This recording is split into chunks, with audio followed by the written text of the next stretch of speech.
భారతదేశంలో అతిపెద్దదైనటువంటి ఇష్యూ ఏంటంటే పెట్రోల్‌లో ఇప్పుడు 30% ఎథనాల్ బెండింగ్ అన్నటువంటిది.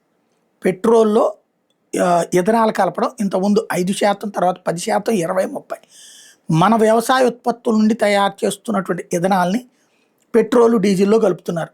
వాటితో వాహనాలు పాడవుతాయని ప్రచారం కేవలం అంబక్ తప్పించి ఏమి లేదని తేలింది.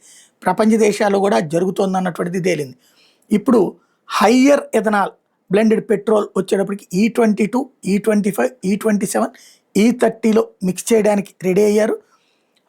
ఓవరాల్‌గా రాబోయే రోజుల్లో దీనివల్ల వ్యవసాయ ఉత్పత్తులకు సంబంధించి కూడా, వ్యవసాయ వ్యర్థాలకు సంబంధించి కూడా రూ. 4 వస్తాయి. అటు రైతులకి, ఇటు ఇండస్ట్రీస్‌కి లాభంతో పాటు పెట్రోల్, డీజిల్ మీద విదేశాల మీద ఆధారపడే అలవాటు తగ్గుతుంది.